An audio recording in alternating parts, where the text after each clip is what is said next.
DJ Bobby Trends walks into a fucking bar. What is he ordering? I'm a big fan of Lalo tequila Well, at the moment. So at the moment, you know, happens to be right there. she's beautiful and it's a very nice bottle. It's a beautiful bottle. Yeah. It's simple, but it is a sexy bottle for tequila. Like you haven't really seen. We see a lot of browns with tequilas, and I hear that you like a little pineapple juice. Mm-hmm. I don't usually drink pineapple. I'm very tropical. I like yeah. I like tropical. Typically, it's something you just pour, but I like to shake it still and then put it on top. And I have been experimenting with cubes with fruit, and we actually have a producer. That is a very cool cube. Yeah, they're cool, right? Yeah. And I obviously had to shake because we got shake in the shake it. house. You gotta shake that shit up, baby. Shaking. Yeah, so. Is that what's in there? That's an apple.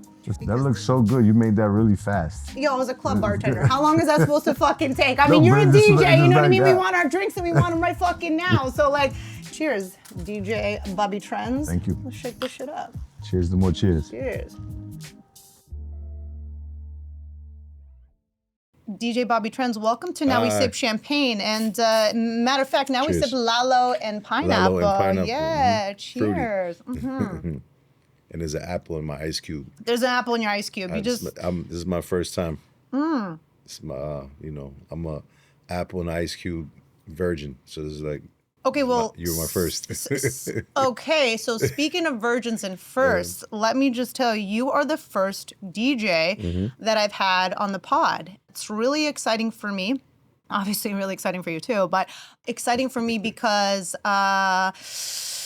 I'm a dancer, right? And so DJs are the love of my life. Oh, yeah. I started off in this earth as a ballet dancer. I was born in Vegas, so people hear dancer, they're like stripper, but you know what I mean? It's not happening for me. But yeah, I'm a dancer at heart. My family, my father's side is from Syria. So I came up in a household where there was always music. There was always dancing. My father, he would cook, he's drinking arak, and he's blasting music. And then at the end of dinner, he's drunk and he's on a chair belly dancing. So like dancing and music is my entire life. I tried to visualize that whole Oh, you can, because he's the most charming man and guy, girl. He's got everybody up and dancing. And, you know, my parents, they met in a nightclub in Vegas at a nightclub called the Elephant Bar, which was like vintage, like would be like a Studio 54 type of vintage club. And, you know, one of those really romantic things where they met in a nightclub and then decided they loved each other 3 days later. And so, yeah, the music runs like deep in my soul, in my blood. And that's why I'm in the bar business. And you know, throughout my entire life, I actually, you know, used to collect DJs. Used to collect DJs? Yeah, oh yeah, hell yeah. And some of them are watching right now. They're like, been collected.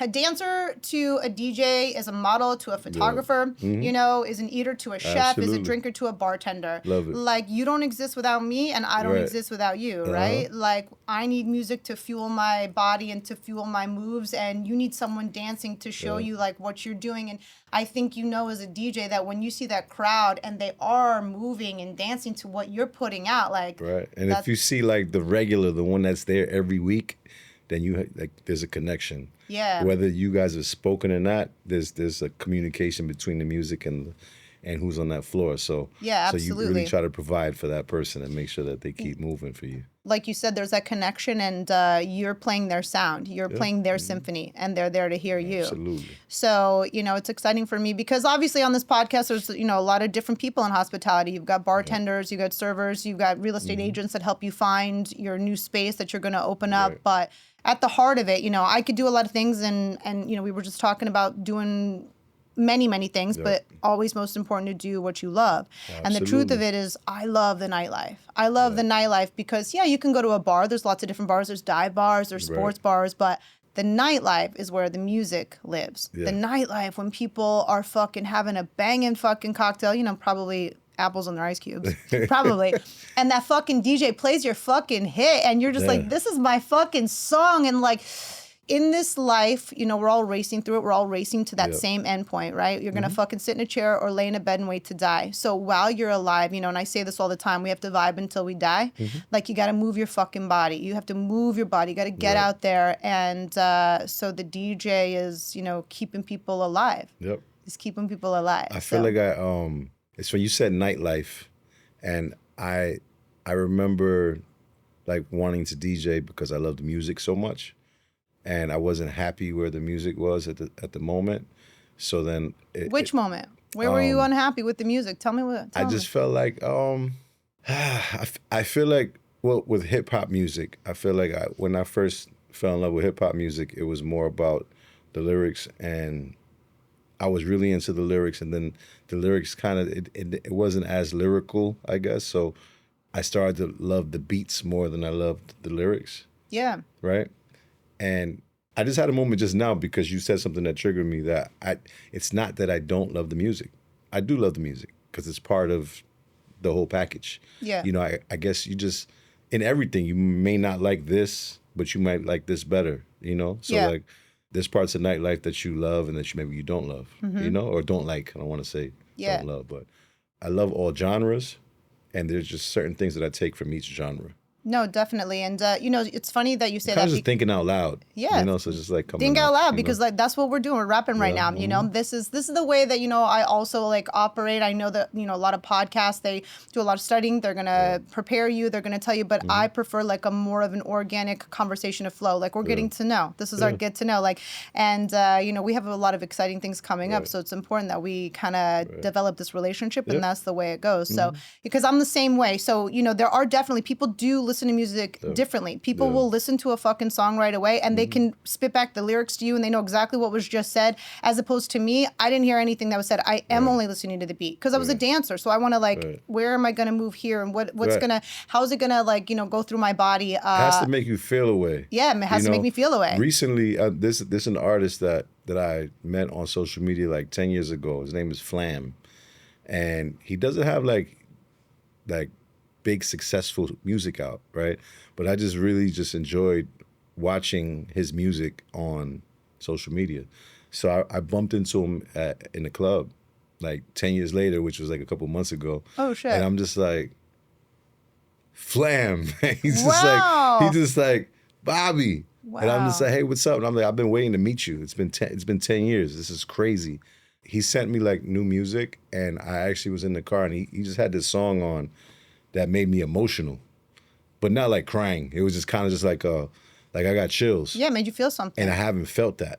Oh wow. So it was just amazing. But I'm saying all that to say that we're probably going to be in the studio sometime this week, and we're going to work on something together. So yo, that's fucking beautiful. That's fucking beautiful. And you know, I think that music is obviously a medium. It's art. Right? It's art, and also people, different creatives, art comes through in a lot of different ways, but people are lyricists, they're writing something, they're essentially reading you their diary sometimes, they're writing lyrics that you connect with, and we need this music to get through life, different periods in our life, when we need to rage, when we need to cry, when we go through a breakup, when we celebrate something, like we need this music to help us, you know. Well, you see how it made me feel.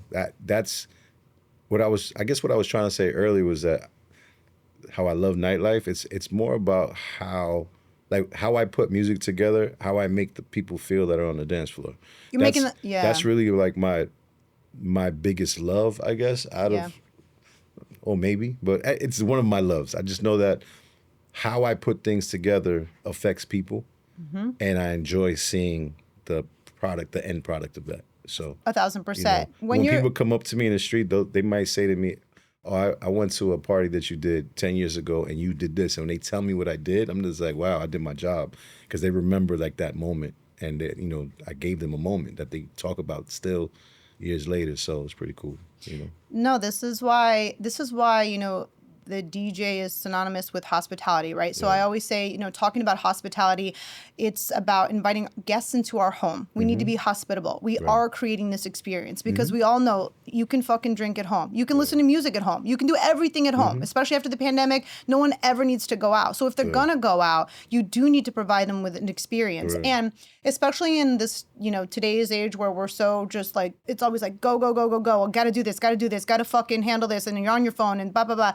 Like those moments where you can disconnect for that shit and again, feel alive. Because so much of our day is like, I have to do this, I have to. And so when you can pull people out of that little bubble that they're in because everyone's fighting battles and everyone's fucking going through life personal and at work and with friends and their kids, and they need an escape, and they need to feel their heartbeat. They need to feel their heartbeat. And so I am passionate about that same thing. I tell, my team, like, they come in, we want to provide, it's your birthday? Oh, fuck yeah. And it's your birthday too. It's everyone's fucking birthday. Yeah. We fucking give a shit. You chose us, we're going to choose you right back. Right. And so, because especially, we want them walking out like, that was the best fucking birthday I have. Right. I want to celebrate. I'm with my people. They got dressed up. I got fucking dressed up. I had a cocktail. They took care of me. They fucking sang it. It's not just happy birthday. It's happy birthday, Bobby Trends. It's happy fucking birthday. It's a very specific way. We're going to play your fucking song because you want to hear your song, and you picked out that outfit and you were in your fucking bathroom and you were like, this is my night. So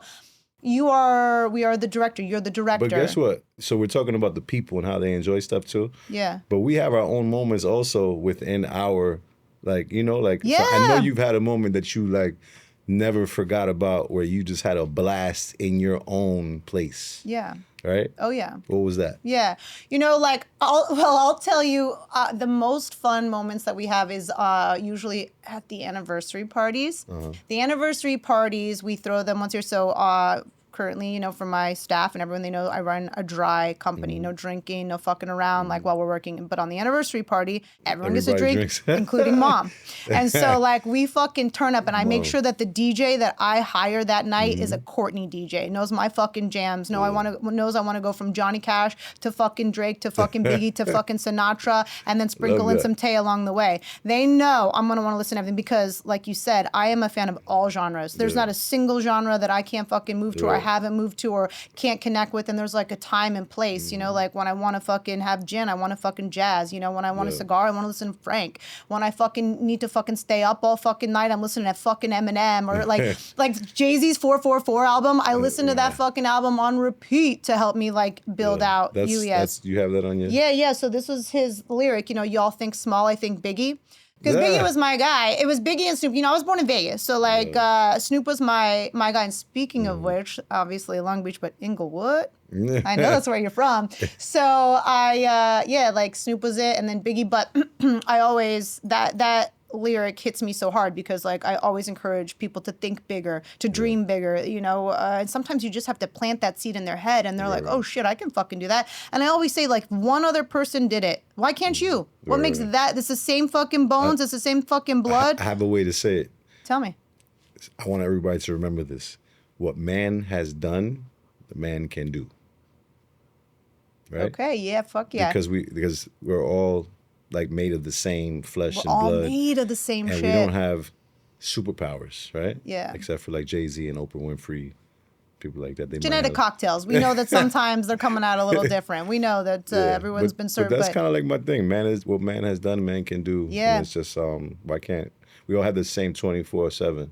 100%. Are you going to sleep? You're not going to sleep. Yeah. What are you going to focus on? What are you going to what are you going to do with your time, right? Yeah, so, we do have the same fucking choices, the same opportunities, the same, and it is about, I always say that you're either the person that's sorry all the time or you're the person that fucking shows up because it's the people oh, I'm sorry I forgot, or I'm sorry I'm late, or I had to do this, oh, but I overslept. No, because then the people that show up, but then that's okay because the people that show up, they're going a certain path and they're accomplishing certain things. And the people that are always sorry, that's cool, baby. I think that's going to be my first tat. I don't have any tats. Yeah? What man has done, man can do. You should do that. And I have a spot for you on Orchard Street. It's my girl. Yeah, fuck yeah. I got a snake this year for my 40th birthday. Yeah, because this is the year of the snake. I'm pussy. I keep saying I'm going to do it and I just don't go. Oh, we're going to go maybe after this. And you know what? Or actually, Hector Daniels, he did he did this one at, he did this one at Bang Bang because this was Sinatra's actual signature. So I came up in Vegas and my mom, she worked at Caesar's Palace. I was raised in Caesar's Palace. And so she used to take care of them and all those guys. And so he wrote that to my family. So this is I did it my way. Bond and Sinatra. So Hector Daniels overdid that at Bang Bang. That's a good one. Jay-Z and Frank on each arm. That's with a little Biggie, you know what I mean? I also have Anne Frank over here because that was one of my first books that I read. And so her quote, if you remember Anne Frank, in that attic and her grandparents were scared. Where's Anne Frank? What do you got? Anne Frank is but it's backwards, but it says this too shall pass. Oh, okay. That's what she told. So she was 9 years old and they were locked in the attic and, the Nazis were coming and they were going to kill everyone. And they ended up getting that family and her grandparents, everyone was scared. And this 9-year-old girl, she says to her grandparents and her family, like, this too shall pass. And so it's something that... You have good tats. Thanks. I have a pair of ballet slippers too. And I have a watermelon on my side, and everyone's like, why watermelon? You know, sometimes they want tattoos to be so fucking deep. They really want to like, no. And I'm like, yo, because I'm a slice. What do you mean why? Like, you know, like just because I love a watermelon. So and with tattoos, I really make sure that it's going to mean something that I always look back. That's why this one here it's mirrored. So like, or it's backwards so that when I look at it in the mirror, this one's not for you. This one's for me to remind me this shit. Because especially like as you climb the ladder and as you want to accomplish more things, I always say like, yo, it gets fucking harder. And the higher you climb, the more that people want to fucking pull you down. And sometimes you're in hell. And when it's that country song, which I know you can appreciate, you know, when you're going through hell, just keep going. Yeah. So I say when you're in the mud, you can't go any fucking faster. You can't go any slower. You just got to fucking step by step get through the fucking mud. So bringing it back to that original what is the best time is definitely when I get to fucking have a drink and listen to fucking music and my employees are having a good time and I get to connect with my guests. Yeah. And I get to be like, because I'm a behind the scenes person. I'm a back of the house, even though, I don't know, people, you know, when I was a fighter, my trainer's like, oh, you should be a fitness model. You're a fighter. Oh, yeah. I'm learning a lot about you You're today. learning a lot about me. I was an actual fighter. Let me see your knuckles. Yo, you can see I have two broken wrists and like I have a bunch of puppy pads over here from fucking lifting and shit. You're different. Yeah. Yo, I'm different. It's different. Okay. So he was like, yo, be a fitness model. There's no money for female fighters. Because this was like, you know, like almost 20 years ago when I was a bantamweight, I was at 130 and Gina Carano, she was fighting at 150 and he's like, you're not going to be able to make money as like a fighter yet, but I didn't fucking care. And so I would spar with the guys. Like you had to pick up fights and in Vegas, like all of the biggest, you know. When did you start all of this? Because you definitely still got the guns. Like, well, I lift weights. I lift weights. I still go. It's my release, right? Because you do pull-ups? Yeah, fuck. Did you not fucking see my video yesterday? I was doing 12 pull-ups because I just met Sean T. Do you remember Sean T, who created Insanity? He was the fucking pioneer of these fucking workouts. Before CrossFit hit the scene, before any of these other fucking things, he's a legend. Everyone remembers between him and the Taibo. I was in the fucking gym and he fucking stopped me and he was like, yo, I saw you on Body by Mark. So Body by Mark is a People guy. probably see him in the stream like, you're the Taibo guy. You're the Taibo guy. The Taibo guy was always like this, you know? But yeah. And he was like, yo, are you a competitor? And I'm like, no, I once upon a time was a fighter. But now I lift because, you know, like for multiple reasons. Like I own bars, right? So like, and I always say like, you cannot fucking ask somebody to do something that you can't do yourself, number one. So you're security. Yeah, well, I'm the muscle. Ask anybody on my employee. I'm the fucking muscle. If there's a problem, it's me. I want to see that. Yeah. I mean, I don't want to see it. I don't want no problems. Like, I really try to keep away from that type of shit, right? But I have definitely had to break out and strong arm a couple people out a couple of times. I've been there. I'm very hands-on too. Yeah. When I throw an event, I'm the bus boy, I'm security, I'm the DJ. Yeah. I'm everything. Yeah. I haven't gotten behind the bar yet though, because I don't have apple sliced ice cubes. You're gonna learn. So I'm gonna fucking make sure. Yeah, fuck yeah. But we don't want people to end their night to fight, but it sometimes happens. You know what I mean? It just it's part of it. So if I have to, it happens. And we're on Bowery, yo. Like we can't, you know, sometimes it gets a little wild. Do you like tell your like bartenders like if you see somebody drink, oh, absolutely. I always fucking say, I never need the money that bad. No fucking way do we ever overserve. Yeah. And let me tell you, I'm from Vegas where like we had one time, and in Vegas people drive. And there was one time at this club, and I don't even want to, you know, get too heavy into the details, but it was somebody that overserved. This fucking person got into a car, fucking killed somebody. Yeah. We all remember that shit because it was like one of our club kids that did it. And that family... In New York, luckily, you just roll out into a fucking car and you can, you know, thank God for that. But at the same time, like, I also used to work in clubs where I used to pull out fucking dead girls in bathrooms because they had overdosed. And then they mix it with something. Yeah. So, like, that shit ain't the life. I put people in Ubers before, too. Like, oh, we do that. Yeah. We do that. And not only that, and, you know, don't tell anyone, but, like, when it's like that and you don't want to kill someone's fucking vibe, Right. like let's just say you fucking order a vodka fucking soda and you fucking had too many, instead of me making a scene and embarrassing you because you're trying to get fucking laid with the chick, I just serve you soda. You have no fucking idea. You're going to drink that shit. Not only that, my favorite trick is the beer, because like the non-alcoholic beer tastes just... That's a good trick. You just fucking serve it. You just serve it. Or, and especially in our properties, like we have these fun things and they appreciate it later because like you're not putting them out. You're not getting them blackout drunk. They're still able to enjoy without us making a scene, kicking them out, because we don't want that for you. But I'm also really fucking heavy, and my team knows, ice water. Because when you put alcohol in your system, the metabolism speeds up. Immediately the body wants to fucking get rid of it because you just put a poison in. So this is why, you know, you get hot right before you throw up. You get fucking hot because the body overheats like a car and wants to dispel it, wants to fucking get rid of it. So you have to keep the body temp down. So I make them chug. So I've had girls that, you know, they're you can see they're about to like go out. So I will put ice cubes on the back of their neck.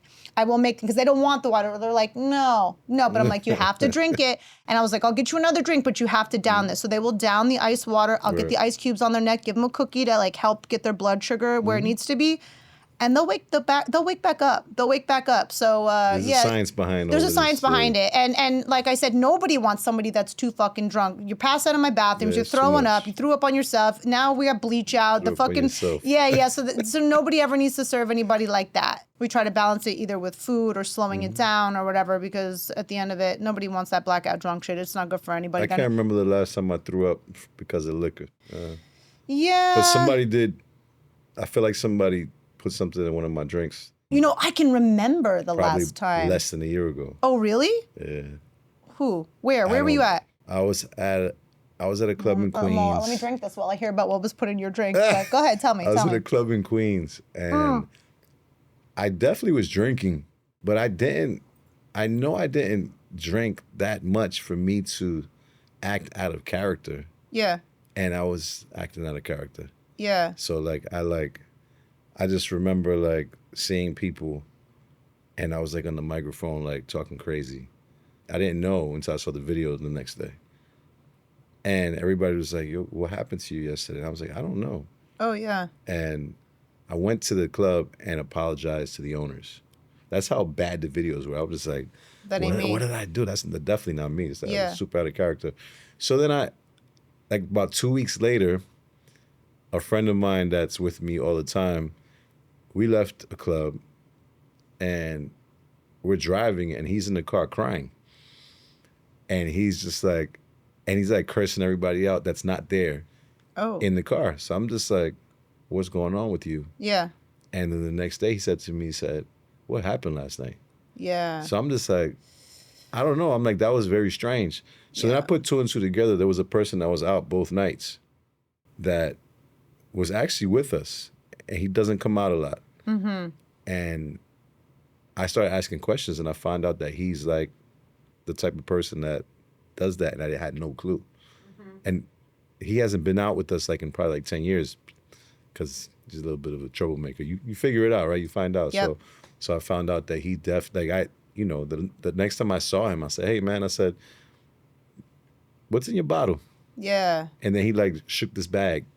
And I'm just like, it was you. It was your fucking fault. I'm just like, why would you do something like that? Yeah. He was like, well, I didn't tell you to drink from my bottle. I'm like, well, I guess because there were so many people around, people just started pouring. Right. And I'm just like, holy shit. It was a bad moment for me. Yeah. It was a bad moment for me. I've never had a moment like that in my life. So I have a similar story. I never thought I would ever be here telling this fucking story. So I came up in Vegas, right? Mm-hmm. And next door to me when I was growing up, I was like 13 or 14, was a mom. She was a stripper because like moms were strippers in Vegas. And moms are strippers in Vegas? Moms were strippers in Vegas. Like, I, especially when I was from Vegas in a time period where like, it was like there was no school. There was one fucking hospital. When I used to tell people I was born in Vegas, they're like, well, which casino? And I was like, no, there's one hospital, but everyone was going there for all the vices. So yeah, your dad was a fucking doorman. Your mom was a fucking stripper or a cocktail waitress. Friends. Yeah, I mean, like, this is where I came up. So this is where, like, you come up in this, like, very, crazy fucking world. And, like, I was raised in a casino. So. I knew Cardi B when she was a stripper. Yeah. She was. She's she's the drama. I think she is. Hello, it's me. So this friend of mine, she was like, "Yo, let's try ecstasy." And the mom was one of those cool moms. She's like, "Okay, guys, you can try the ecstasy." Okay. I was 13, and my mom, she worked the What? late shift, 8 p.m. She worked the graveyard, or excuse me, the swing shift. And swing shift as a dealer was 8 p.m. to 4 a.m. Yeah. So I was always alone at home. I was like the house you can go to. So I had never tried any drugs ever. I was like a nerd. I was a fucking straight A student. I was a dancer. So I was like, oh gosh, drugs. I don't like aspirin. Yo, I don't like that shit either. I don't like putting anything in my fucking body that I don't know what's up. Nothing. No. So we did it. And let me tell you, so I did actually the first time with my neighbor and her mom and whatever. It was so fucking fun. It was so fucking fun. We danced all night. We were touching like this. It was like, oh gosh, we were rock stars. And I was like, oh my God, this is so much fucking fun. And you did say for the first time, so... It was the first time, and we had a blast. And it was So that means there was a second time somewhere in there. So then it was like a couple weeks later, she's like, let's do it again. And okay, so she had the friend. She had the friend that was giving us or giving it to us. And the last time, the friend came and gave her the little bag of the pills. Okay, whatever. Right. So then this next couple of weeks, he came and same fucking setup, but this time he gave it to us individually. It's like, here's yours, here's yours, here's yours, here's yours, okay? And then he got paged, because back then, drug dealers were getting paged. Beeper. So it was fucking beeper. He's like, I got the 411. So he's like, yo, I gotta go do a deal or whatever. I gotta go. I'll be right back. Just wait for me to take it until I get back. So we were like, all right. So he left, and then we're just like chilling, and then we were like, we don't want to fucking wait. So we popped those fucking pills. And let me tell you, it was like not even like 15 minutes later, and like everything started going black for me. Everything started going black for me. I walked into the closet, I remember, and I was like trying to like scratch my fucking skin off. I was like pulling at my hair, and they were having a good time. They were like laughing, and they were like, Courtney, what's wrong? I was like, no, something's wrong. Something's wrong. Not for me. Long story short, he had given me something different that he had given them, and we all really? and he wouldn't respond to his pages because like they started to calling him like, what's going on? Why is she acting like this? He fucking ghosted, and it was because he definitely most likely intended to give me something, or he gave me something different and wanted to do something with me later. That was the last time I ever did a drug. Because let me tell you right fucking now, there's like nothing that can get through this. That was the only time in my entire 40 years of fucking living that I was not in control of my own fucking brain. No, fuck that. And I can drink all night long. I've never like got too drunk and fucked a guy on accident or like shit like that, or I don't remember. No. I can drink an entire bottle, and even I'll be drunk or whatever, but I know. So what's your favorite? What do you like? I came up on scotch. Like my dad was a scotch drinker. He used to put scotch on my fucking bottles. I love scotch. I like brown liquors. I like, bourbons and whiskeys and scotches and things that are aged. Like cognac? Cognac, I've gotten a little bit more into, especially we've got 50 in here with his Branson I get into it, but it's too sweet for me, to be honest. Because cognac is distilled from grapes. This is the reason why I also don't like rum. It's too sweet for me. I don't like sugar shit. Vodka tastes like... like nothing really. I grew up on Hennessy. Yeah. Like I like, but it's just too sweet for me, honestly. So, but I like everything. Like I love a good sidecar. Oh, if you make the best. One of the best drinks I ever had in my life was a Hennessy drink at the Mondrian in Miami at the pool bar. I remember going to this Hennessy event, and when you go to like these spirit events, they have like the open bar with the little menu in the bar. You could pick the 4 3 signature cocktails. Yeah. So there was one that I picked that had like blueberries. It was like muddled blueberries and mint and something else. I forget, but I remember I enjoyed it at the Hennessy event. But then when I went to the Mondrian, I asked the guy to recreate that. Yeah. And he was just like, it was 10 times better than the one at the Hennessy event. Probably because it was all made fresh. He probably really muddled that fucking mint. He probably pulled some fresh why blueberries. Wouldn't they? So probably because when it's an event, it's like mass production. You can't really give it that fine detail. Right, that makes sense. And it's the same thing like with our specialty cocktails. Like when we have groups of like 75 plus, they'll come, they'll want to do a buyout event, and they love our cocktails, but we can't 75 mass produce our fucking these cocktails because they're delicate. You know, it's just kind of like going to like a fine dining restaurant. Like takes time. You can go to Shake Shack and get 50 fucking burgers right now, but I can't make you 50 of these dishes in like 5 fucking seconds. So there's like, you know, like turn and burn or whatever. So yeah, when you can make it. So my favorite cocktail, hands down, like if I had to drink one cocktail for the rest of my life, it'd be a penicillin. A penicillin is scotch. It's scotch, lemon, ginger, and a little honey. So when I go out, and this is like always the problem, and there's a girl, and I'm gonna have her on because she watches my shit. I go to Vegas to get cocktails, and Vegas, the cocktail of Vegas is a vodka Red Bull or a shot of fucking something. That's like what they know, or they're like long ass fucking frozen drinks. But so I will go to different bars and I will ask them, do you have fresh ginger behind the bar? Because there's a lot of ginger syrups, but like I said, I don't like shit too I want to taste my fucking scotch, right? Ginger. And so they don't. They never fucking do. And then I was at the Nomad, which is a restaurant that they have at the MGM Park, and they have the Nomad here.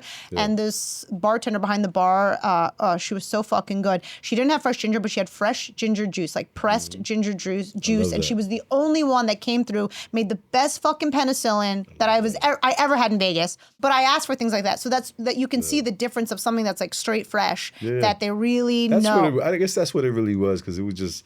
That drink was for me. He made one. Yeah, for you. Yeah. And he took his time with the mint. He super took his time. Because we just had like this conversation, and I could tell that like he really wanted to make the best one for me. Yeah. Because the bar wasn't even that busy that day, so he had time too. Yeah. So he was just like. And he did. You know, and that's you know, with the bars, and that's where we go with like. I wish I knew everything that was in that drink, because I try to get other people to recreate it, and they're just like clueless, and they try, and it's just like, just, you know what, just give me a sidecar. I'm gonna make you. So two of our most popular cocktails, or two of the cocktails we have on the cocktail menu at Champagne Proms. We have the Panda cocktail, which comes in an actual panda, and it's a blueberry. It comes in an actual panda. Comes in an actual panda. Yeah. Oh yeah. Oh, you need to know your Champagne Proms life, honey. It's gonna be your new home. So, but it's P.A.N.DA. Okay. That's the acronym. And it's because the man, Pierre Armand David, is the guy that first discovered the panda species and named it. They named it after him. So it's Panda for Pierre Armand David. Okay. Panda. And so in that panda cocktail, we make a house-made blueberry, lavender, honey, lemon type of syrup, and then we mix that with Prosecco. And it's honey and lemon. I love honey and lemon. Yeah, both everybody does. They go together. They're, it's kind of like a DJ and a dancer. And so we put that with Prosecco, and everybody loves the panda. It goes down real easy. And then we have another cocktail called the Ugni Blanc de Blanc. And so the grape that Hennessy or that cognac is made from is called the Ugni grape. That comes from France, and that's Ugni. That's what, and it's a white grape. Blanc de Blanc means white. Oh, white, yeah. Yeah, gotcha. So it's the Ugni grape that cognac is made of. So we call this cocktail the Ugni Blanc de Blanc, and it comes with Hennessy, and it comes with, this is what I was telling you about, this Rockies liqueur, which is an apple liqueur. And we make our own caramello syrup, and we top it with a little bit of champagne. It is fucking fire. So I'm going to make both of these cocktails for you, but I can tell you right now, we have mint, we have fresh blueberries, we obviously have Henny behind the bar, and I'll get you to where we need to be. So, all right. Yeah, I'm gonna make you a bartender too. So I want to learn. I do want to learn. You should. I want a night where I'm behind the bar and everybody's like, you're gonna get a drink from Bobby Trends tonight. Bobby Trends is gonna make you a fucking blueberry minty cognac panda. Right fucking now. I want to start training today. Yeah, you should. And because like it's no fucking joke behind a bar, especially high volume. And it's good also, like I told you, like I own a bar and I can do every single position in the bar. And you should never have a blind spot in business, right? So many people want to own a bar because they just want to fucking, get laid and fucking be cool to own a bar. There's nothing cool about owning a bar. Oh my gosh, please.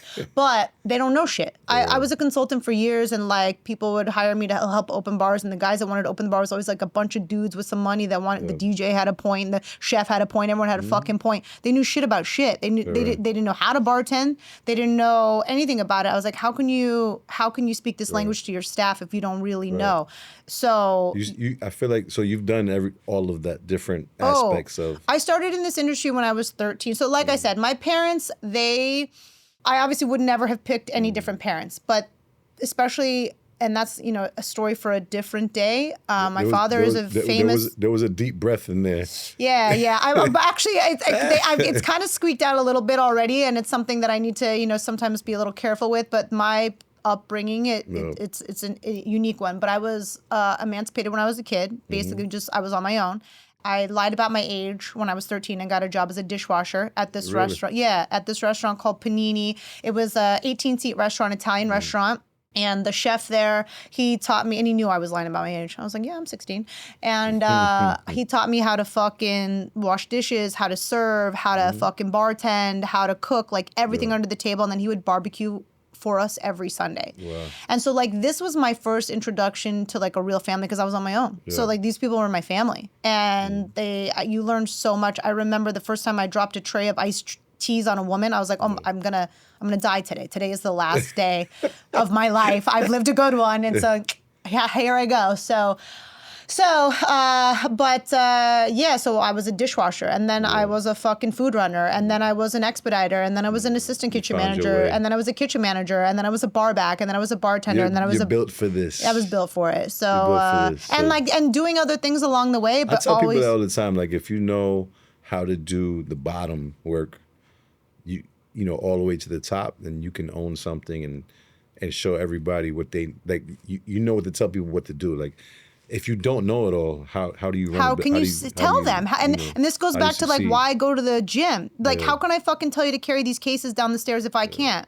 And I'm also a contractor. I do construction. Like I did my build on my places. So how I saw the videos. Yeah. So like how the fuck am I telling you to fucking grind this shit out if I can't hold a fucking grinder? Right. And that's no joke. Holding a grinder is no joke because it's fucking heavy as fuck. Yeah. You have one fucking hand and like you can grind your finger off. You can fucking if you slip, you can grind your face off. So you really, you know, construction is no joke. Being on high ladders, having balance, having focus, and then also using tools.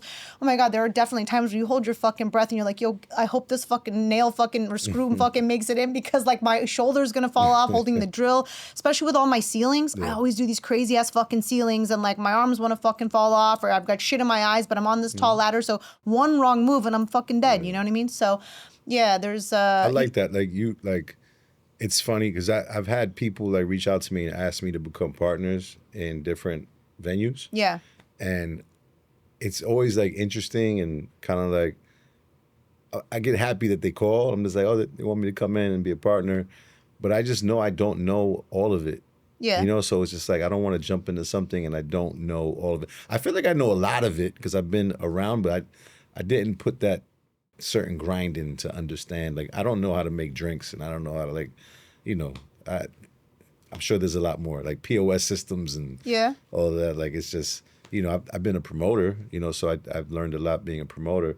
I've handed out flyers in the street. Yeah. You know, oh yeah, we all have. Fuck like, yeah. Then so you know. That's how you get it done. Yeah. But that still works. Yeah. Right. That still fucking works. That's like it's like sending a letter in the mail, but sometimes it still fucking works. Some people still really love that piece of paper and they'll carry that with them, they'll crumple with it, and they'll open it up and like, oh, we gotta go to this fucking place right now. One thing that impressed me one time, I started I worked under Funk Master Flex. Mm-hmm. So I remember the Tunnel nightclub was open and I would hand out flyers for the Tunnel. Yeah. And I'm in the street team van and we're following Flex and he's like in his SUV and we're at a red light and he jumps out of the SUV and runs to a car full of women and hands out flyers to the women in the cars. So it's just like, you know, he didn't wait for us. Yeah. He was just like, I'm going to do it. Yeah, I love that. He was passionate about his own project. So he's like, he's going to hand out his own flyers. So I just knew that when I saw that, it just always stayed with me. And I'm just like, if I have an event and the busboy's moving slow, I'm going to clean. Yeah. You know? And then people stop me. They're like, why are you doing that? You have people to do that. I'm just like, leave me alone. Yeah, I'm going to clean this shit up. I'm cleaning this shit up now. I don't have time to talk about why I'm not why I'm cleaning up. Yeah, like, this is my spot. Why didn't you do it? Yeah. You were so concerned about me doing it. You have enough time to fucking ask me a fucking question. You could have fucking cleaned this table in the time you took me. You're acting like you're my friend. You don't want me to do it, so why don't you do it? So why don't you fucking do it? It should have been done. And that was my answer after like the 5th time that somebody asked me why I was doing it. I'm like, why don't you do it? Yeah. And then they shut up. Yeah, good. Right? Yeah, like because it's all like, you know, like we talked about, like you're curating and night. And so like mess is a mess, especially when you got people that got dressed up. I always say, do not fucking serve a beautiful fucking cocktail that you just took time to make to a beautiful fucking woman with her fucking dress on next to some bullshit fucking lime and napkins on the bar. Clean that shit up. Clean it up. Make it, because she's going to take a photo and then she's going to take a video. She's going to take especially and my guys know because I catch that shit online. There's no coaster down. I just saw that on Instagram. Where's the coaster? Like, it's like something I'm always looking, and we are, constantly being photographed. So you keep that caliber of service up every single time, always at 100, and you're always cleaning, and full hands in, full hands out. As you walk by, you clean that up. In Vegas, it was a dance itself. We used to train the bussers and the barbacks, like how to dance on a dance floor while you were cleaning people's shit up, because you don't want to break the vibe either, right? We had nice, expensive. We're gonna have some good events together. Oh yeah, it's gonna be lit. Some great events. And so when they would drop something, and you don't ever want to make a scene, it's kind of like if you embarrass someone, it kills their vibe too. Right. So you just like, opa, you know how the Greeks do it? If you fucking break a plate, yeah, fuck yeah, baby. Don't be like, oh, now I gotta get the broom, and it's really like obvious that I have a broom out, and it's like you've just kind of killed that vibe. Like my guys know, like you'll dance with your broom, and you'll clean it up like that. And I always say keep it sexy. Just fucking keep it sexy so that they don't even know that it happened. You don't embarrass them because maybe they got a little drunk, and we want you to feel away. I realized something about you today. Oh yeah? There's like one you. Does that make sense? One me. There's like one you. Like you're like this all day, every day, at night, in the morning when you wake up. I'm Courtney Bond. And I tell people I'm the type of person. I'm Courtney Bond. They don't just say Courtney, or it's Courtney Bond. I'm Courtney Bond. Like you see me, like I'm kind of like chill, I'm relaxed. I sit back in my seat and I kind of just like. Yeah, but you're you, baby. I'm easy. Yeah. But when I turn the system on and I get my music plugged in, I turn into another person. So you'll see that. Oh, I know. I can't wait to see that. See that. And speaking of seeing that, I'm going to see that pretty soon. Yep. I'm going to see that in 2 weeks, actually. Yeah, a little less than 2 weeks on Halloween. It's I heard that you're going to be DJing at this like really cool spot on the Lower East Side called Champagne Problems. It's fire. Is that true? It's very incredible. We're going to be there. Yeah, well, I can tell you that I'm really excited about that, but I am really excited about the future because I feel like, you just signed up for the School of Hard Knocks and you need to learn how to make a drink. So obviously this is your new home. You already decided you're going to sleep and live in this room. That's it. Fine. Then you have your own bar. We can practice and teach you how to make drinks. And then, you'll leave. Step outside and maybe do a little of this and do a little of that. So...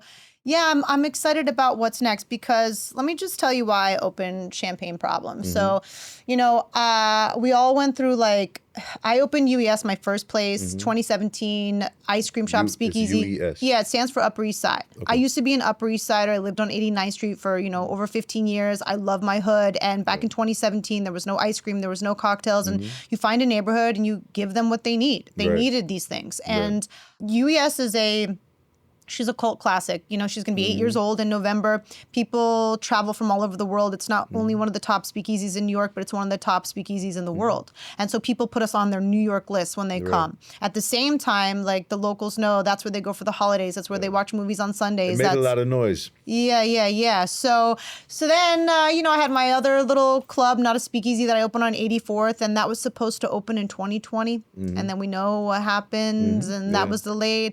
And so afterwards, after the pandemic, New York took a real hit. And it was bad. And even today, 2025, 5 years later, she's still brick by brick coming back. Right. And after she's coming back. Oh, she's coming back. And let me tell you, when this shit happened, a lot of people were like, go to Florida, go to fucking Miami, open a club. You can maybe go to Vegas. They were encouraging me to go somewhere. I was like, I can't leave New York. Right. New York's the fucking love of my life. Especially we keep going. Yeah. And it's like a marriage. You can't just quit like that. And going. I know that she's fucking desolate and empty and everyone with money fucking left and there's no nightlife and nobody goes out and nobody drinks and nobody wants to get on the subway, but she will fucking come back because she always comes back. Always. So I was very adamant about staying in New York and opening up a nightlife venue in New York. And, I'm one of the few owners. I have 3 4 a.m. liquor licenses. And the reason why I have those 4 a.m. liquor licenses is what I was talking to you about earlier. It's I don't fuck around with my liquor license. I don't fuck around. I don't serve underage people. I don't overserve you. So when I step into the community board and they know I have no infractions, no 311 calls, no fucking issues, they know that I respect that I have this and then I can keep the party going. So it had to be the right venue. It had to be the right venue where I could turn shit up. And I used to work at a club in Vegas called Pure. Yeah. It was one of my favorite clubs. Was it in one of the... It was in Caesar's Palace. Okay. And today it's called the Jewel nightclub, but it used to be Pure. And very famous club owner. And in that club, it was multiple rooms, right? You had the white room where all the couches were white and the girls were in their little white dresses. Then you had the Pussycat Doll Lounge where the actual Pussycat dolls would perform. We had the red room, which was more like, you know, leathers and clubs and shit like that. And then we had the rooftop. So multi-level, multi-room, and that was what the goal was for Champagne Problems. Right. When I first opened, you know, I ran out of money. I put everything I had. I had to stop construction downstairs. I couldn't even finish these rooms. It was just like, you know, getting done when I could get done. How does that feel? Like, because you said something. You said you ran out of money. Oh, yeah. Like, why didn't you stop? Oh, well, because when you're in the mud, when you're in hell, you just keep going. And because I made that choice to gamble big. I made that choice to gamble big, and if you gamble big, you win big. Sometimes you lose big, but again, it was a choice I had to make, and I'm always really transparent about these choices because every time I sit across from an aspiring bartender, aspiring bar manager, they all say the same shit to me. I want to own my own someday. Like, you want to own your own someday? Look at what owning looks like. Look at what owning feels like, because I don't have any partners. I don't have anybody else behind me. It's all me, all the design, all the build, all the funding. Every single thing you see here was 100% me. And that's wild. That's wild. And definitely not for, you know, I'm not the faint of heart. I say it's not even fucking tough skin. It's cement skin. Like, I could take a bullet right now and just keep working. So it's something that, like, it's an uncomfortable place to be really, really fucking broke. I'm 40 years old. I used to make more money when I was fucking 17. But I did that because I know the potential of Champagne Problems, because I wanted to bring back this insane nightlife concept. Special. And is the reason why I'm here is because I don't throw many of my own events because I have to love the place. And it's funny because even if it's something that I have to see, that I've done events in places that people might say, well, why did you love that place? But I just saw something. I see something in every place that I decide I want to work in that, to me, just makes me feel warm and fuzzy. or super excited, you know. So it's just like different feelings. But when I first was sent a video of this place, I was just like, there was no question. I was like, fuck yeah. I'm like, when can I go see it? And then when I saw it, you know, I like when people say Instagram tricked, it's not the same. It's like when you meet someone online and then you show up, you're like, wait a second. The video doesn't do justice, or like the picture didn't do justice. Yeah. You know, I think it's also the person behind the camera. So if they took a good video, then it's just like, okay. Because some people take shitty videos and shitty pictures. But I think even a shitty picture of this, you'd still be like, what the fuck is that? I want to go see it. So, is that a fucking giraffe? But then on when the you bar? come in, then you really like, I just urge people who've ever seen a picture or seen a video to please come and like really come in and like digest it, come and see it and feel it. Because it's just like, I love it here. Cheers to that. Incredible job. Well, okay, and I'm going to tell you because I'm going to pull this one out of the hat because a lot of people know you as DJ Bobby Trends, yes, obviously, but what about Trends 1? Wow. Yo, what? You didn't know I had that shit. Where's my hat? I pulled it out. What about Trends 1? Trends 1, wow. Oh, Trends 1 is definitely a person from a long time ago that's still in my body somewhere. Yeah. He was a graffiti artist. So yes, he Trends was. 1 is where I definitely, I was outside hitting walls, murals. I wish at the time that I did that, there was no social media. So I don't have too much proof of it other than friendships, you know. And I remember I had a couple of like black books where I had like just a lot of drawings that I've done. And I had a photo album of like pictures that were printed of things that I've done. And they were all in the trunk of my car that got stolen. And the car got set on fire and everything was just gone. Shit, baby. Yeah, so I only have like, there's a friend of mine that I used to write with that he moved to Japan. I heard he has a book where I have some of my artwork in Japan. So Let's go to Japan. Let's go. We're out. Let's oh my go. God, we out. Let's fucking go. It's actually, I could probably just hit him up and just be like, you know, can you like take some pictures of the book and send me what you have? I'm going to do you one better because, listen, we were talking about music being art. Obviously, you were into graffiti, and that's also art. You know, music, fashion, art, all these things, they're braided together. You really can't do one without the other. People get dressed up to listen to fucking music and or to look at art. And not only that, but artists. So speaking of graffiti, so Adam Fujita, like I told you about the artist that I bring with me every single time. So Adam Fujita is a very famous graffiti artist. And when I first did UES, his sister used to own a Pilates studio on the Upper East Side. And I was talking to her about him, and she's like, well, maybe you can get Adam to do something. And he ended up doing the We All Scream for Ice Cream graffiti wall on at UES, which is like a super famous thing. And then he did this really famous heart outside of Not a Speakeasy, a purple heart.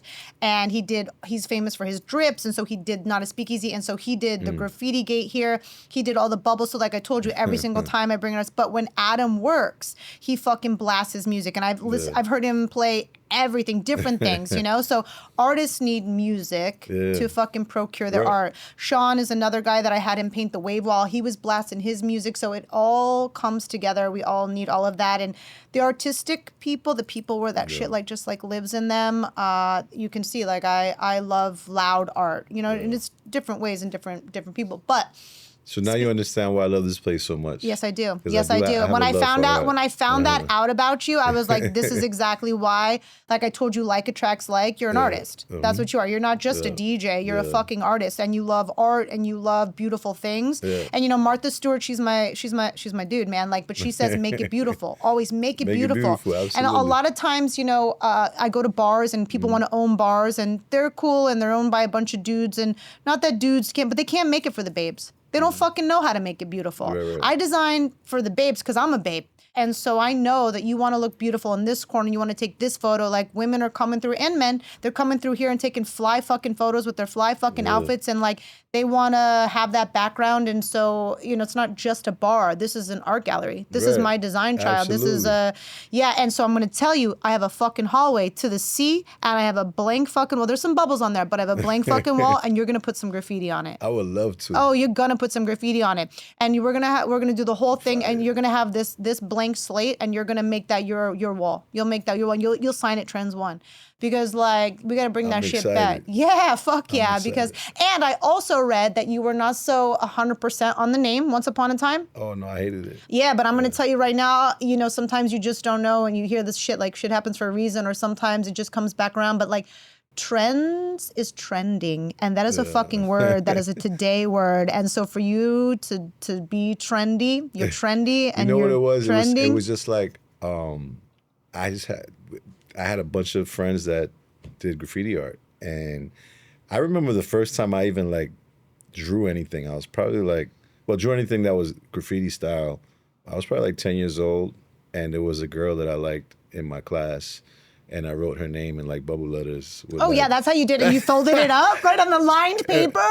And then she just looked at it, and she crumbled it up. I was just like, bitch. She's watching this shit right now. She wishes she had that She had hairy ass arms, and she was 10. She was fucking crazy. Oh shit. Well. Whatever. But she was Italian. I don't know. I was into it, and then I just, you know, the guys would be outside. A friend of mine that I grew up from like kindergarten, his tag name was Trife.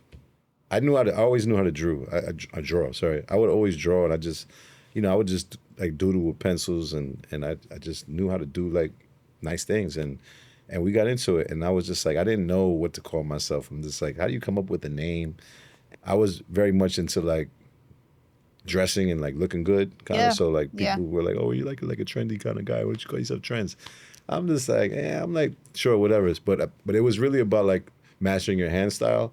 So like I just started playing with the letters and coming up with my own kind of like font, and it just worked. And it was like Trends and Trife.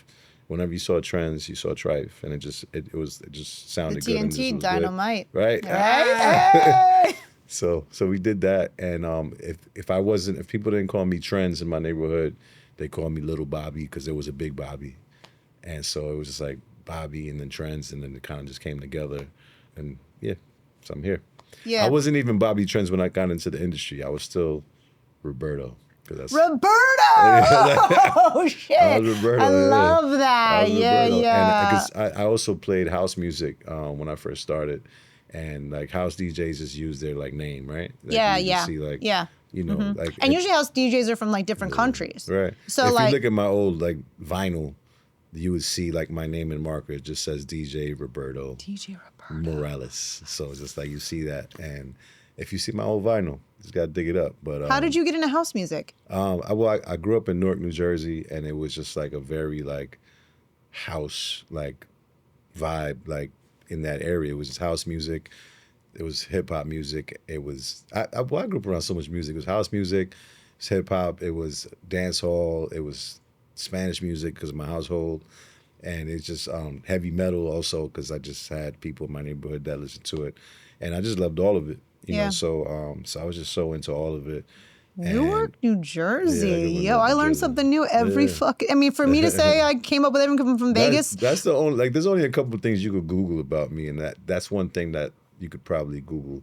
You know, people don't know my. Well, I guess it's starting to come out a little bit, but people don't know my ethnicity, my age. They finally know I'm from Newark, New Jersey. I feel like, but people like come up to me and ask me all of these questions, and I'm just like. I just don't tell them because I guess the mystery. I like the mystery. I like people Keep the to mystery have alive. Do whatever you want to do. Like they're like, you don't even have a wiki. I was like, I don't have a wiki. I can write it now. I'm gonna. I have the tools to write it now, but I'm gonna wait till we get this shit out and we get Trends 1 on the fucking wall, and then I'm gonna write it. So and then it's gonna be like residency at Champagne Problems. Okay, so last question. If I say Champagne Problems to you, what does that mean to you? What does Champagne Problems mean to me? I don't think there's a like.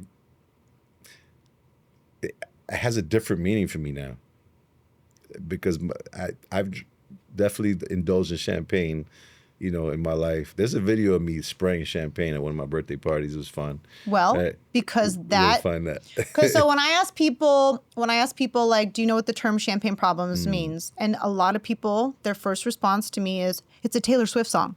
And I'm like, yeah, it is a Taylor Swift song. I didn't know that. Taylor Swift she has a version of Champagne Problems, but that is not what Champagne Problems means to me. And yes, I was born and raised in Vegas where you bought a bottle of champagne just to shake and fucking spray it, right? Like that's what you did with champagne. But Champagne Problems and I always wanted to do it. When I did it, it was so fun. yeah. And I'm going to teach you how to saber. Do you know how to saber? To take a fucking dao, which is a Chinese sword. And I have a dao, a Chinese sword, in the DJ booth.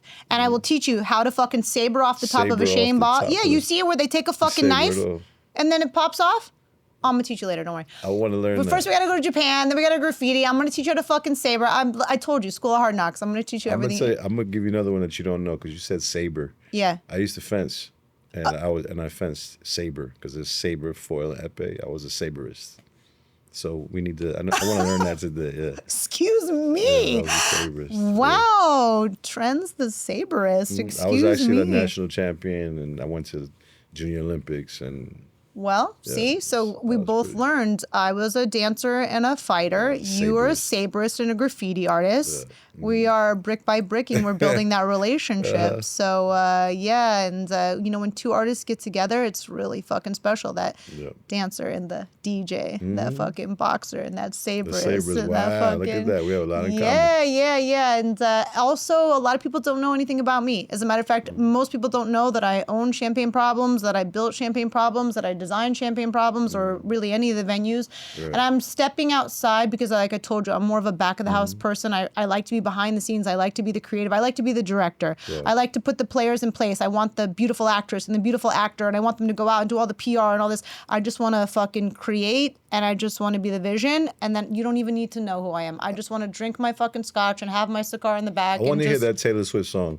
You're going to hear it. You're going to hear it. So, and the reason why that's important is because we have a huge fan base. All of the Swifties, they love Champagne Problems, and they love it because of Taylor. And we know, we know that Champagne Problems is first world problems. We know it's rich people problems. I probably know the song if I hear it. You'll hear it. You won't remember all my Champagne Problems. It doesn't sound like right because I'm a DJ, but I am actually terrible at remembering names of songs. Okay. But if I hear it, you'll know the song. Yeah. It sounds. See, sounds so for weird, me, like I may not remember your name, but I will always remember what you drank. 100%. Really? Yeah. Oh yeah. I mean, remember you'll faces. remember your name. I'm but terrible with names too, but I remember faces. Something yeah. like that. So. Yeah. So my favorite version of Champagne Problems, and again, why we're here, is in Biggie's Juicy. Like, Biggie's Juicy is the anthem of my life.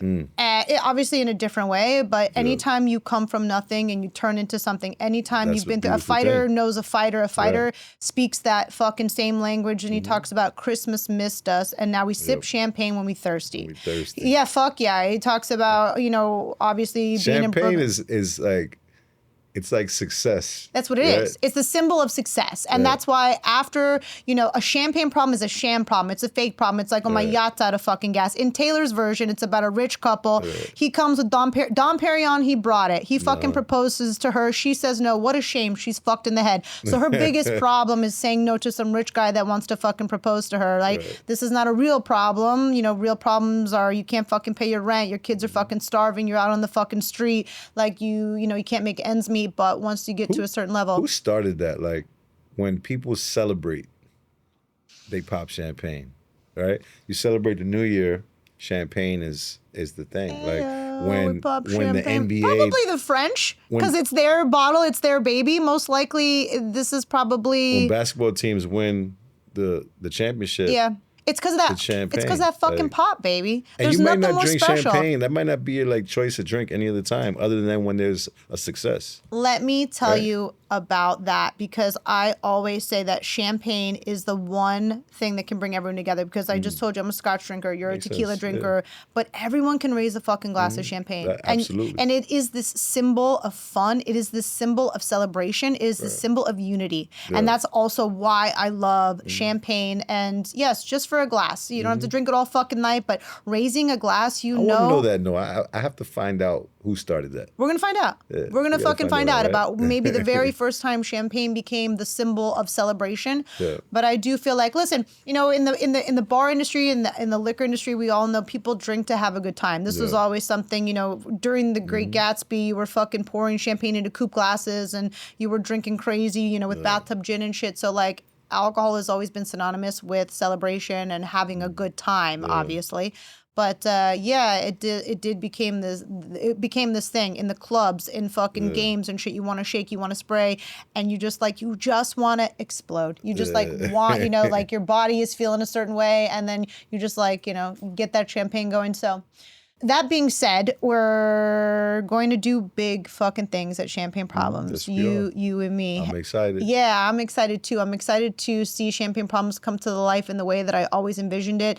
We're going to have a place for the Swifties. We're going to have a place for the ones that come to hear, because the reason why is when I create these places, I always put all the people who have inspired me, right? There's different artists on my fucking wall. There's a reason why the characters that I chose in the mural Champagne Problems, I chose Drake. I fucking, it's God's plan. I'm a fucking legend. When I die, I'm a motherfucking legend. Like, I chose fucking Biggie because, like I said, like I listen to his music coming up, and his song Juicy is the song I play and repeat in my fucking head. I put 50 up there because like I was born and raised in the clubs and came up, and you can find me in the club Bottle Full of Bub Mama. We know that that's the club anthem, right? And Taylor Swift, like, she's a lyricist talking about music where people are very polarized sometimes about listening to her music, but like she's a lyricist. She's a fucking lyrical fucking genius. If she wasn't a singer, she'd be a writer. She would put books out and you would read her series and be addicted to it. Like she is a genius. You just gave me a challenge. Yeah, okay. I'm gonna create a playlist of champagne music for my first night here. Oh, yeah. I'm going to play champagne music. You should play some champagne. It's gonna and be you will have some very good French music as well. Yeah. Okay, well, let's have a cheers with our tequila, our Lalo and pineapple, to the future of Champagne Problems, because I feel like this relationship is trending. Yeah, baby. Cheers. Cheers.